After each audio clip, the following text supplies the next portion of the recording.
Hello, my dear students. Today I am going to take up a new chapter from class 8th, that is combustion and flame. So, the topics to be covered in this chapter are introduction, combustion, combustible and non combustible substances, ignition temperature, fire control, types of combustion, flame, structure of flame, fuels and efficiency, concerns with the burning of fossil fuels. So, we require energy in our daily life to do different activities. So, from where do we get energy? We get energy from food and we get energy from burning different fuels. So, what are fuels? Any substance which burns produces the energy.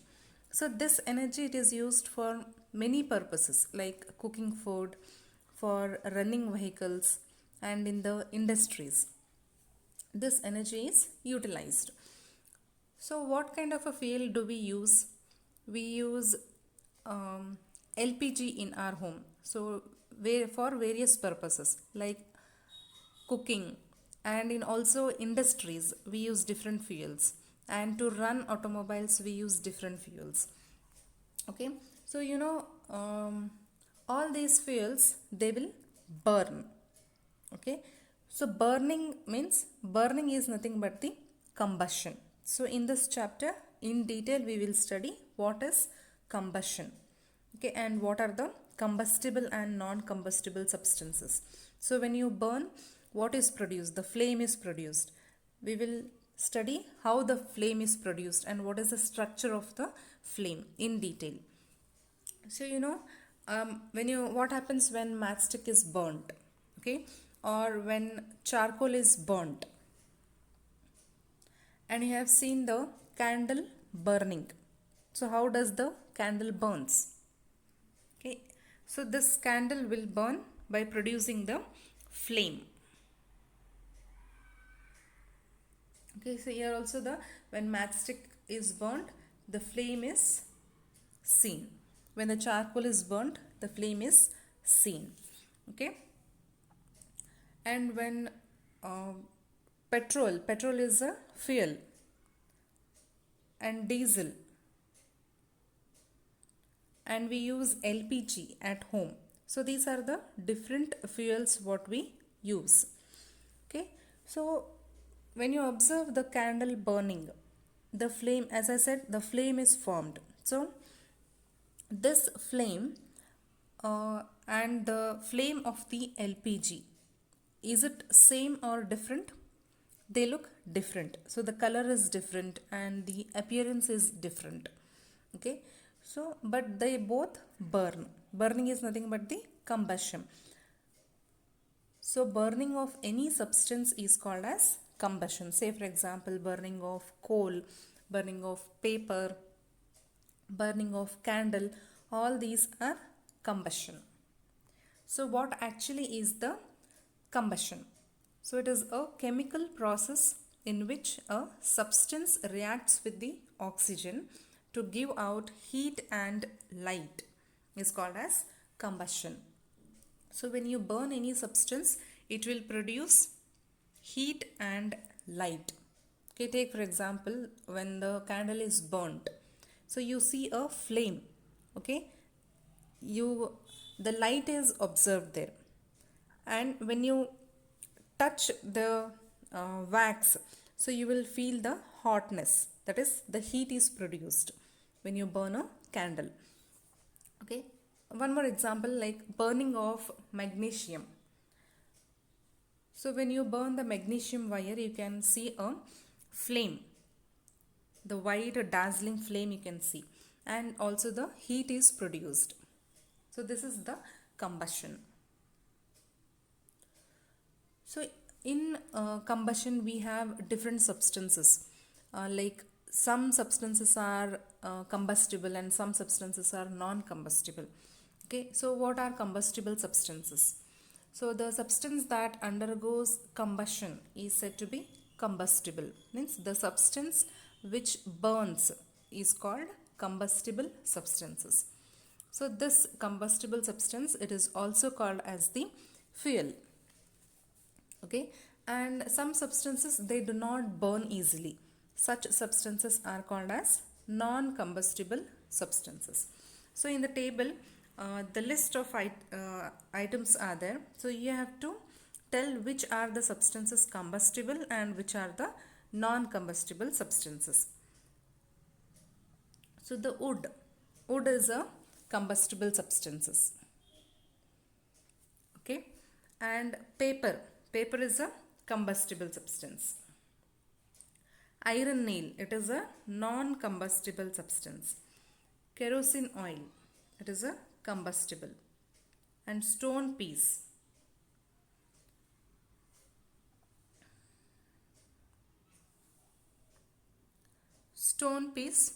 it is a non-combustible substance.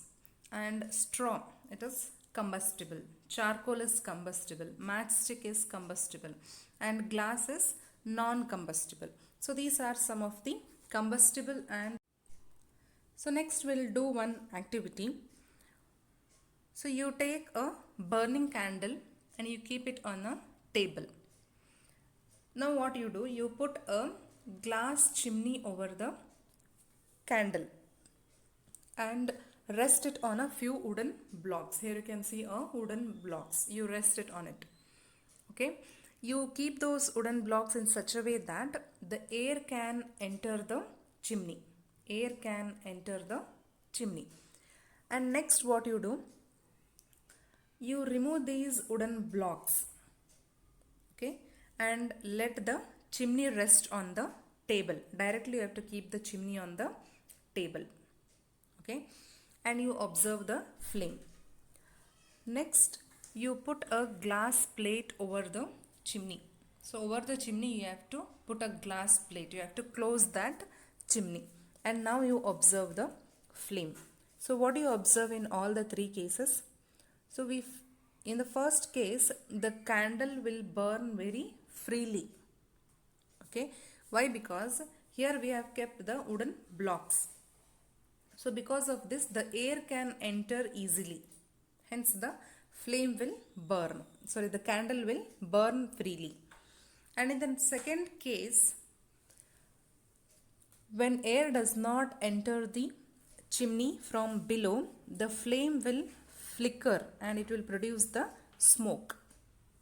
And in the third case, when you close the lid, the flame will be off because the air is not available. Okay, so from this activity we find that for combustion air is necessary. Okay, next is we'll do one more activity. You place a piece of burning wood or charcoal on a iron plate or a tawa. You take one tawa and you place the charcoal or wooden pieces. Okay, cover it with a glass jar or a tumbler or a transparent plastic jar. So observe what happens. So does the charcoal stop burning after some time? Can you think the reason for this? Okay, so here what happens?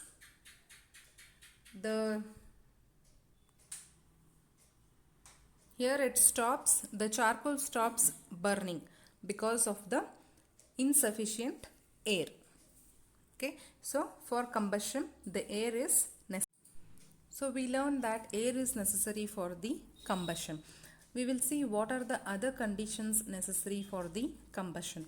Here you can see in the image, the person is wrapped with a blanket. So when a person is caught by the fire, we generally wrap the person with a blanket. Why we wrap the blanket? To extinguish the fire, to off the fire. Okay, so to catch the fire, what are the necessary conditions? Like take a paper. So piece of paper, if you have to burn a piece of paper, what you have to do? Will the paper catch fire by itself? No. So you have to take a matchstick and you have to burn this paper. Then the paper will catch fire. Okay. Like if you have to burn wood, what are the necessary conditions? The wood itself will not get the will not catch the fire.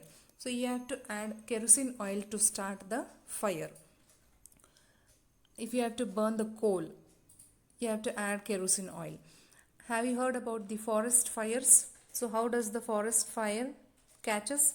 So due to the difference in the temperature. So in all these cases, like due to extreme heat in the summer, generally we observe the forest fire during summer. So at some places dry grasses will catch fire. Okay, from the grasses it spreads to the trees and very soon to the whole forest. Okay, so it is very difficult to control such fires. So in all these cases the fire is caught at different temperatures. So the necessary thing is a certain temperature is required for the combustion. So that temperature is known as the ignition temperature. Ignition temperature means the lowest temperature at which a substance catches fire is called as ignition temperature. So here in the list you can see some of the ignition temperature of different materials. White phosphorus has around 35 degrees Celsius, petrol 246 degrees Celsius, kerosene 220 degrees Celsius, diesel 210 degrees Celsius, wood 300 degrees Celsius, coal 454 degrees Celsius, a piece of paper 233 degrees Celsius. So we find that the combustible substance cannot catch fire or burn as long as its temperature is lower than its ignition temperature. Okay, so we'll stop here. We'll continue in the next session. Thank you.